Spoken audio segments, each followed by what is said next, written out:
নমস্কাৰ টাইমেটলৈ স্বাগতম জনাই মই অভিলাষ আৰু লৈ আহিছো এটা গুৰুত্বপূৰ্ণ খবৰ অচিনাকি লোকৰ বিৰুদ্ধে মুখ্যমন্ত্ৰীয়ে উদ্দান্ত মন্তব্য কৰিছে স্পষ্টকৈ কৈছে অচিনাকি লোকক প্ৰশ্ৰয় নিদিব অসমীয়া জাতিয়ে বৰ্তমান সময়ত মহাসংকল্প ল'ব লাগিব যদিহে অসমীয়া জাতিয়ে মহাসংকল্প নলয় তেন্তে অসমীয়া জাতি নাথাকিব বুলি উল্লেখ কৰিছে বৰ্তমান সময়ত অচিনাকি লোকৰ দবদপনি বেছি যি ঠাইত এসময়ত অসমীয়াৰ চিনাকি আছিল সেই ঠাইত বৰ্তমান সময়ত অচিনাকি লোকৰ দবদপনি যদি এনেকৈ থাকে তেন্তে অসমীয়া জাতি জীয়াই নাথাকিব বুলি উল্লেখ কৰিছে গতিকে সকলো অসমীয়াক মহাসংকল্প ল'বলৈ আহ্বান জনাইছে মুখ্যমন্ত্ৰী আৰু এই সন্দৰ্ভত মুখ্যমন্ত্ৰীয়ে কি মন্তব্য আগবঢ়াইছে লৈ আহিছো সবিশেষ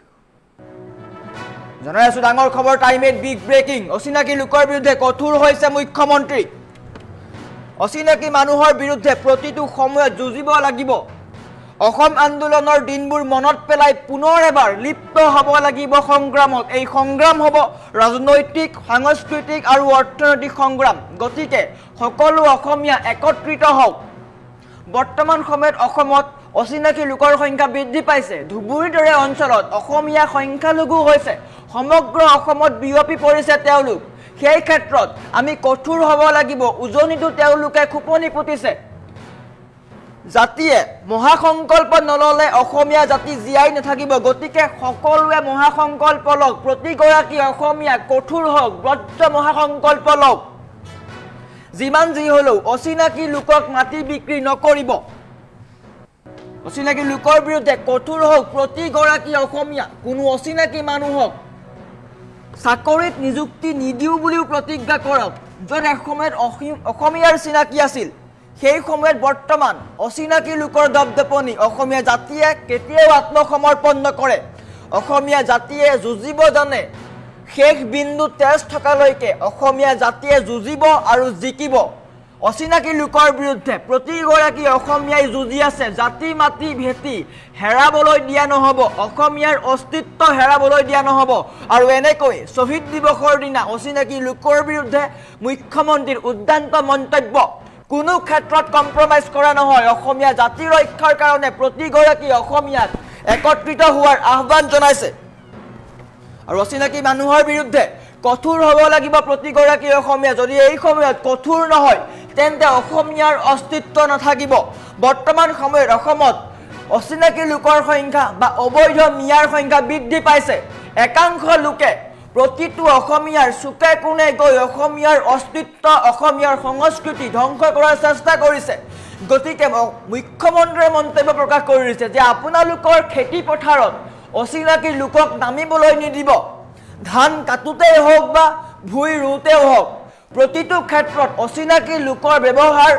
পৰিত্যাগ কৰক নিজে খেতি কৰক অসমীয়া লোক স্বাৱলম্বী হওক যদি অসমীয়া লোকৰ বিৰুদ্ধে তেওঁলোকে কঠোৰ হ'ব পাৰে আমিও অচিনাকি লোকৰ বিৰুদ্ধে কঠোৰ হ'ব পাৰিম অসমীয়াৰ ঠাই অসম হৈছে অসমীয়াৰ জননী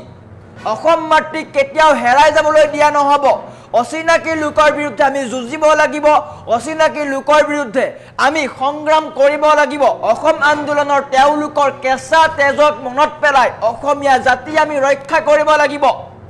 যদি আমি বৰ্তমান সময়ত মনে মনে থাকোঁ বা তেওঁলোকক আমি খেতি পথাৰত নমাওঁ তেন্তে তেওঁলোকে সেইসমূহ গ্ৰাস কৰিব ধুবুৰীৰ দৰে পৰিস্থিতি হ'ব সত্ৰ তেওঁলোকে দখল কৰিলে মাজুলীতো তেওঁলোকে নিজৰ জনসংখ্যা বৃদ্ধি কৰিছে তেনেকুৱা যদি হৈ থাকে তেন্তে সমগ্ৰ অসমখন কিন্তু জম্মু কাশ্মীৰৰ দৰে পৰিস্থিতি হ'ব আৰু সেয়া হ'বলৈ দিয়া নহ'ব অসমীয়াৰ বৈচিত্ৰ্য অসমীয়াৰ সংস্কৃতি অসমীয়াৰ স্বাভিমান ৰক্ষা কৰিব লাগিব প্ৰতিগৰাকী অসমীয়াই মহাসংকল্প লওক যে অচিনাকি লোকক আমি এটুকুৰাও মাটি নিদিওঁ অচিনাকি লোকক আমি খেতি পথাৰত ননমাওঁ আমি নিজেই ধান দাম আমি নিজেই খেতি কৰিম অচিনাকি লোকৰ প্ৰয়োজন নাই বুলি মুখ্যমন্ত্ৰীয়ে মহাসংকল্প ল'বলৈ কৈছে সমান্তৰালকৈ অচিনাকি লোককো কঠোৰ মন্তব্য কৰিছে অচিনাকি লোকক স্পষ্টকৈ কৈছে যে অসমীয়াৰ ভূমি ভিজিআৰ পিজিআৰ সংৰক্ষিত বনাঞ্চল দখল কৰিবলৈ দিয়া নহ'ব আৰু স্পষ্টকৈ কৈছে মুখ্যমন্ত্ৰীয়ে কি মন্তব্য আছে দেখুৱাই লোৱাৰ চেষ্টা কৰিছোঁ চাওঁতে আমি অসমত লাহে লাহে সংখ্যালঘিষ্ঠ হোৱাৰ ফালে আমি আগবাঢ়িছোঁ 2027 চনৰ লোকপিয়লত আমি দেখা পাম যে আমাৰ সংখ্যা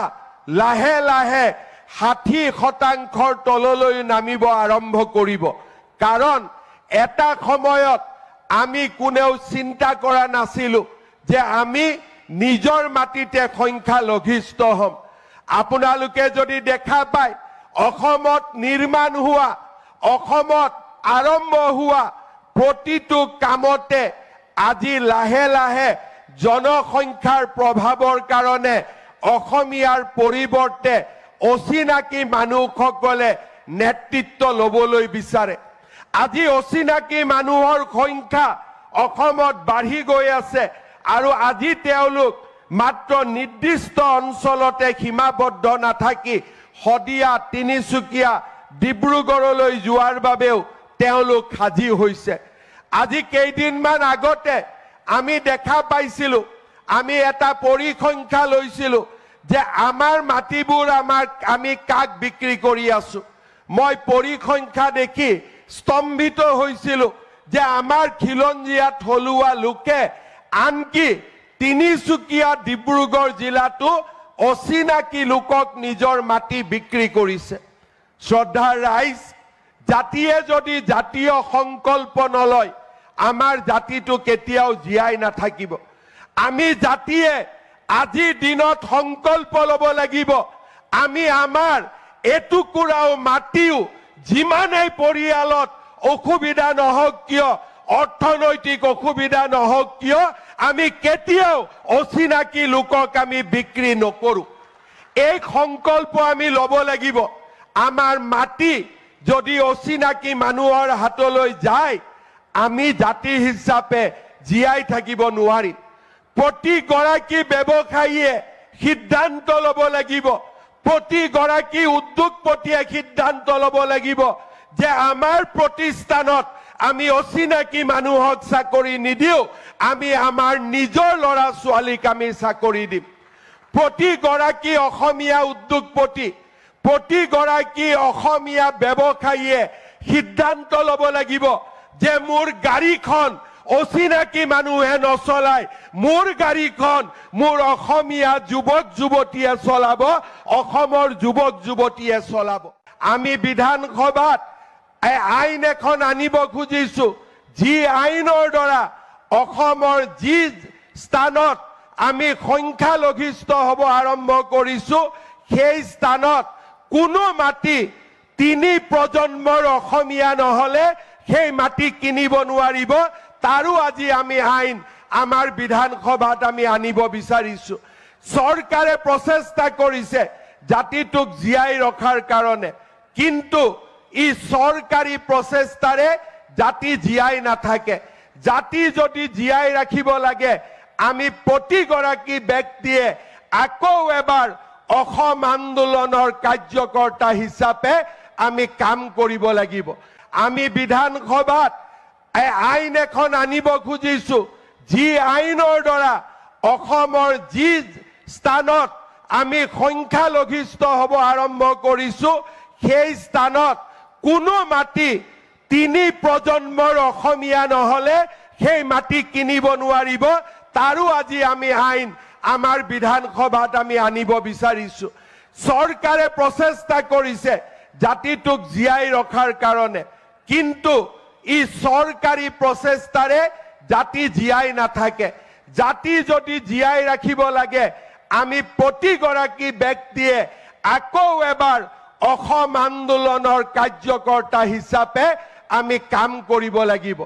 আমি বিধানসভাত আইন এখন আনিব খুজিছো যি আইনৰ দ্বাৰা অসমৰ যি স্থানত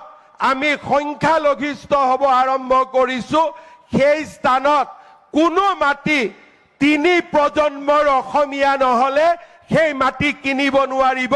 তাৰো আজি আমি আইন আমাৰ বিধানসভাত আমি আনিব বিচাৰিছো চৰকাৰে প্ৰচেষ্টা কৰিছে জাতিটোক জীয়াই ৰখাৰ কাৰণে কিন্তু ই চৰকাৰী প্ৰচেষ্টাৰে জাতি জীয়াই নাথাকে জাতি যদি জীয়াই ৰাখিব লাগে আমি প্ৰতিগৰাকী ব্যক্তিয়ে আকৌ এবাৰ অসম আন্দোলনৰ কাৰ্যকৰ্তা হিচাপে আমি কাম কৰিব লাগিব আমি বিধানসভাত আইন এখন আনিব খুজিছো যি আইনৰ দ্বাৰা অসমৰ যি স্থানত আমি সংখ্যালঘিষ্ঠ হ'ব আৰম্ভ কৰিছো সেই স্থানত কোনো মাটি তিনি প্ৰজন্মৰ অসমীয়া নহলে সেই মাটি কিনিব নোৱাৰিব তাৰো আজি আমি আইন আমাৰ বিধানসভাত আমি আনিব বিচাৰিছো চৰকাৰে প্ৰচেষ্টা কৰিছে জাতিটোক জীয়াই ৰখাৰ কাৰণে কিন্তু ই চৰকাৰী প্ৰচেষ্টাৰে জাতি জীয়াই নাথাকে জাতি যদি জীয়াই ৰাখিব লাগে আমি প্ৰতিগৰাকী ব্যক্তিয়ে আকৌ এবাৰ অসম আন্দোলনৰ কাৰ্যকৰ্তা হিচাপে আমি কাম কৰিব লাগিব আমি বিধানসভাত আইন এখন আনিব খুজিছো যি আইনৰ দ্বাৰা অসমৰ যি স্থানত আমি সংখ্যালঘিষ্ঠ হ'ব আৰম্ভ কৰিছো সেই স্থানত কোনো মাটি তিনি প্ৰজন্মৰ অসমীয়া নহলে সেই মাটি কিনিব নোৱাৰিব তাৰো আজি আমি আইন আমাৰ বিধানসভাত আমি আনিব বিচাৰিছো চৰকাৰে প্ৰচেষ্টা কৰিছে জাতিটোক জীয়াই ৰখাৰ কাৰণে কিন্তু ই চৰকাৰী প্ৰচেষ্টাৰে জাতি জীয়াই নাথাকে জাতি যদি জীয়াই ৰাখিব লাগে আমি প্ৰতিগৰাকী ব্যক্তিয়ে আকৌ এবাৰ অসম আন্দোলনৰ কাৰ্যকৰ্তা হিচাপে আমি কাম কৰিব লাগিব আমি বিধানসভাত আইন এখন আনিব খুজিছো যি আইনৰ দ্বাৰা অসমৰ যি স্থানত আমি সংখ্যালঘিষ্ঠ হ'ব আৰম্ভ কৰিছো সেই স্থানত কোনো মাটি তিনি প্ৰজন্মৰ অসমীয়া নহলে সেই মাটি কিনিব নোৱাৰিব তাৰো আজি আমি আইন আমাৰ বিধানসভাত আমি আনিব বিচাৰিছো চৰকাৰে প্ৰচেষ্টা কৰিছে জাতিটোক জীয়াই ৰখাৰ কাৰণে কিন্তু ই চৰকাৰী প্ৰচেষ্টাৰে জাতি জীয়াই নাথাকে জাতি যদি জীয়াই